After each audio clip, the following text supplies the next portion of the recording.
Taylor Sheridan seems to be a well of inspiration all on his own, cranking out hit show after hit show, all of them with insanely elaborate storylines. But most impressive of all must be his creation of Yellowstone and all the spin-offs that have been spawned from it ever since. The universe just keeps on growing and growing, and not just in scope, there's a new baby on the way as well. Yellowstone prequel 1923. This is how Jack and Lizzie's baby relates to John Dutton. The Yellowstone prequel 1923 follows a previous generation of Duttons as they struggle through a time marked by Prohibition and the Great Depression. And one of the most recent episodes of the series saw how Darren Mann's Jack Dutton was left blindsided after his fiancée, Michelle Randolph's Elizabeth Strafford, told him she was with child. The couple were presumably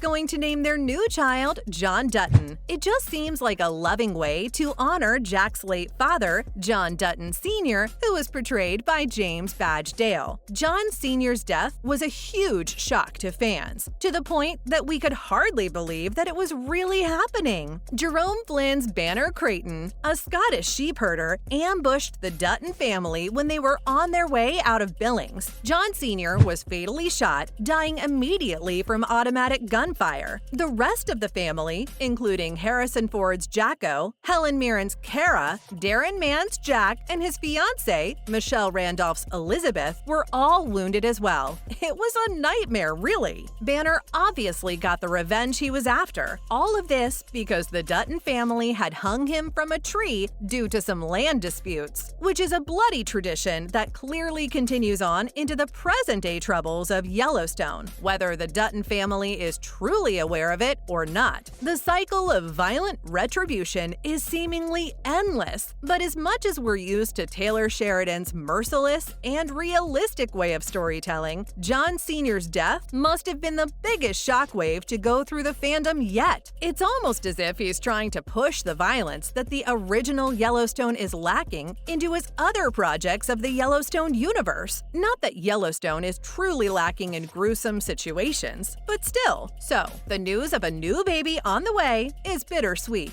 It brings balance to the story. Death is not the end. Life and love will prevail. But with this ever-expanding family tree, it can be hard to keep up with who is who, which brings us to the question, how is the future baby of Jack and Lizzie related to Yellowstone's John Dutton? In short, the newborn will be born to be John Dutton II, who is portrayed by Dabney Coleman. John Dutton II is the father of Yellowstone patriarch John Dutton III, who is portrayed by the legendary Kevin Costner. Are you still following? This means that the original John was the great-grandfather of the John in Yellowstone, and this baby in 1923 provides an extremely strong link between the original series and 1923. This also means that Jack Dutton is John III's grandfather and Lizzie is his grandmother. This in turn makes Kara and Jacob Jack's great-aunt and great-uncle. And to round out this complicated family tree, Kara and Jacob are also John III's great-great-aunt and great-great-uncle. If all this makes your head spin a bit, you're absolutely forgiven. One day Sheridan will really have to explain himself. How in the world did he come up with all this? And what is his secret to keeping all those complicated relationships, let alone all the storylines, separated in his mind? Did he go to some shady crossroads to sell his soul? Is he some kind of wizard? Because the way he has built up this family and world is just magical, don't you think? In case you're having a little trouble remembering who John Dutton II was in Yellowstone, you're forgiven. He only makes an appearance in one single episode, Sins of the Father, which was the finale of Season 2. But as with all the characters of Yellowstone, 1923 will be giving us some more information on John II's early life and what the world was like when he was born, which was arguably a rather difficult time, not just on the range, but with a raging war looming on the horizon as well. Definitely not an ideal time to be alive, let alone to be bringing any children into the world, which is probably why Jack isn't immediately happy when he first hears the news that they're expecting a child. We can be sure that the newest addition to the Dutton family won't be the last fast either, and we should definitely be prepared for some more loss along the way as well. These times were absolutely brutal after all, but there are plenty of beautiful moments as well. Just recently, in 1923, Brandon Sklenor's Spencer Dutton and Julia Schlepfer got married. But as you know, balance must be established, and the happiness was stunted by ravenous sharks that they had to fight off as they began their journey back to America. Not to mention the lions that smelled that there was a delicious new snack in their territory. It was a really close call right there, with the couple desperately scaling up a tree where they again tried to fend off an attack that could have ended them in absolute shreds. But as luck would have it, just then a passing ship saw that they were in peril and sent a boat out to rescue them. One thing is sure, as complicated as the Dutton family tree is, Sheridan still knows how to mix in a healthy amount of crazy, intense moments of survival in the most unexpected ways. And even though the season is coming close to its end, 1923 is still far from over. Ahead of the series' final episode, Paramount Plus confirmed that the show that explores the early 20th century, when pandemics, historic drought, and the end of Prohibition all plague the Mountain West at the same time, will be coming back for another season. Yeah, the Duttons chose a great place to call home, didn't they? Either way, series creator Taylor Sheridan had already admitted that he was going to need a total of at least 16 episodes to tell this chapter of the Dutton history in all its heartbreak and glory. But there's no way of saying when 1923 will actually be returning to our screens. Sheridan just doesn't know how to close the tab of inspiration that he has opened up, and he's currently working on a wide range of projects. These include some more Yellowstone-related series, like the highly anticipated Yellowstone spin-off 6666, but also some other original shows, such as Mayor of Kingstown with Jeremy Renner, Tulsa King with the iconic Sylvester Stallone, and Lioness, which recently added Nicole Kidman, Morgan Freeman, and Zoe Saldana to its roster. Needless to say, Sheridan has a lot on his plate, and again, absolutely no clue how he keeps all these characters and stories straight in his head. But there's really no saying when 1923 will finally be back for its second season. We do know that Harrison Ford is very excited to come back to reprise his role in 1923. He gushed about his filming schedule in a recent interview, apparently confirming that he and his character, Jacob Dutton, will be coming back for the show's second outing, which should also mean that if someone else will die in the last moments of season 1 of 1923, it's probably not going to be Jacob. What a relief. But yeah, now you know, this is how Jack and Lizzie's baby relates to John Dutton.